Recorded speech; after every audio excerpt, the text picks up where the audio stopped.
Welcome to Vlogmas Decluttering Roulette on Jamie Chaotic, where every day from December 1st to 24th, I will be decluttering one quick problem area in my house, drawn at random from a fishbowl. Because 'tis the season to decorate, host parties with friends and family, and be otherwise drowning in the stress, mess, and chaos of the holiday season. I hope the videos of me getting my shit together can provide you with some decluttering motivation and a few moments of relaxation during these trying times. Thanks for watching. Now on to today's mess. Fishbowl, fishbowl, little fishbowl. Fishy, fishy, fishy, fishy. Fishy from the bowl. Oh dear. This is the car, isn't it? That's the car. Car is last, damn it. Fishbowl, stop making me try to do the car. Okay, I grabbed all of them at once and I saw one of them. I was just flat out trying to cheat. Okay, eyes are closed. Okay, banker box of memories in the bedroom. Probably would have been my last choice, but that's good. Let's get it over with. This is the area we're going to be working on today for this task. These things.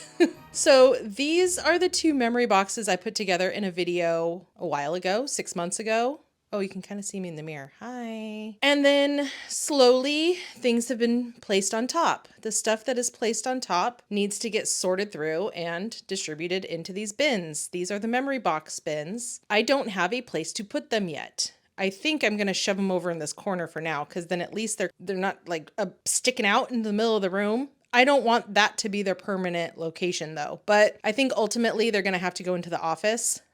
What doesn't go in the office? That's just my solution for everything. Like, if I don't know where to put something, I know, let's put it in the office. Office or garage, really. These are really good tote bins that are like waterproof and like bug proof. So they could go into the garage if we make room in the garage. So either one I'd be fine with, but this pile of mess on top, I don't want there. So, and I know I'm not going to keep all of that stuff. There's some more like wedding paper things. And I know I already saved everything I need to save from the wedding. So yeah, let's just sort through it. Some of it could go into the cedar chest too. I've got like that much room left in the cedar chest. Oh, I have this little pile too. This was the stuff that, I'll put it over here. This was the stuff that came out of those drawers by the front door. It's every pair of eyeglasses Brody's ever had. Apparently we're saving them all. I don't know why. Is there a place to like donate these or anything? Obviously the lenses aren't good, but the frames. And then every like badge, like name badge, photo ID badge that Blake has ever had for work. And then like 3 pictures.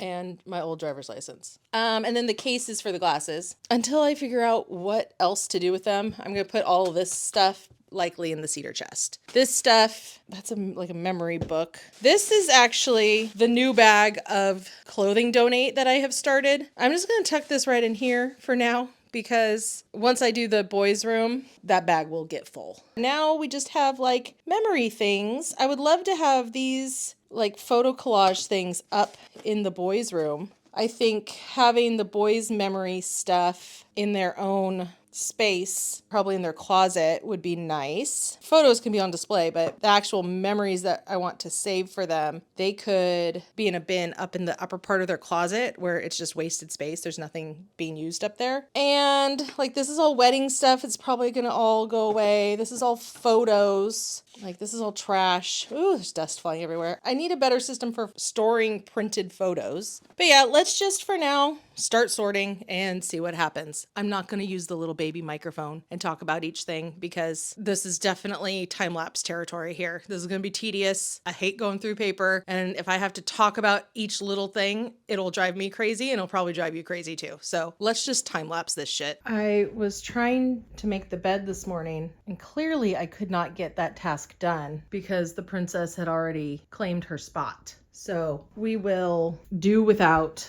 a clean, completely made bed today. Raise your hand if you're sick of watching me sort through paper. I know I'm sick of doing it.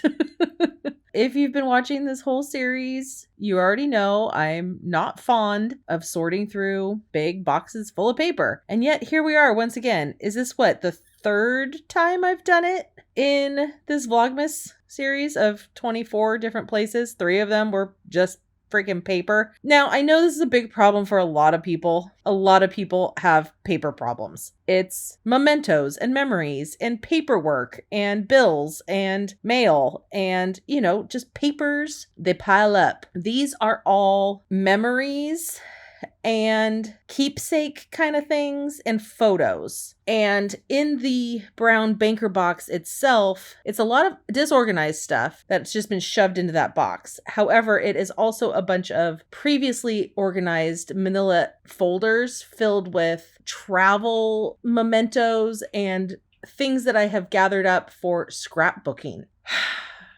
Raise your hand if you're a scrapbooker or a junk journaler or anything remotely close to that. You know that these projects can sort of just pile up, and then it's like, when are you ever going to have time to actually do it? So I have the events that I want to scrapbook. At least they're organized and they're in these little folders. It's not the worst, but it's like kind of this dream that I'm still holding on to, that someday I'm actually going to be able to do the scrapbooking and make these scrapbooks. And don't even get me started on the stuff that I want to do for my kids, to make scrapbooks for them. There's a lot of good intentions here, but the fact of the matter is I'm busy AF and I don't know when I'm ever going to do this. So it's hard for me to sort through this box. That's the bottom line of what I'm talking about here, because there was a good amount of stuff to get rid of. I filled a trash can, but then I also filled that box back up, and there were some obvious things to put into these plastic tote bins. But then there was a lot of the stuff I just ended up putting back into that banker's box, and it's just turned into the scrapbooking box. So not great, but not the worst. I ended up putting the scrapbooking box into the office along with everything else in the world. So when we get to the office and the garage, there will be harder decisions to make, and it will also initiate a lot of projects. And I don't want to just let projects sit forever, gathering dust, never to be completed. So we will make decisions and we will make priority shifts when we clean out the office and the garage. For now, I was able to tuck everything away. I put some stuff in the cedar chest. I moved those bins over into the corner, even though they're not going to stay there forever. They're going to have to go in the garage like everything else. And that's how we're going to leave it for now. The clutter's out of the way, and at least it looks nicer in here. When we get to the office and the garage, I won't have the option anymore to put the stuff just into the office or the garage, because we'll be there. It'll be time to deal with this stuff fully. For now, again, like always in this series, we're focusing on the quick wins, getting the visual stuff put in at least a better spot so it's not just sitting out, and we're focusing on the overall just piece of the area and just having less in front of my eyes. You know what I mean? Now we're about to see the before and afters, and I want to preface this by saying I am going to clean the mirror. Please don't give me 5 million comments about how I need to clean the mirror. And after the before and afters, I'm about to go on a little bit of a rant about this mirror. Please just understand I love you all very much, and I don't mean the mean things that I say. Okay, this is just a little side note because I know inevitably someone's going to tell me once again to hang the mirror up or to balance it right here, which, as you can tell, there used to be a mirror here on this original piece, probably the original mirror that came with this dresser. Here's why I will not just set it on the dresser. See how this slants down? See how this is only about 1/2 inch right here, and it's beveled too.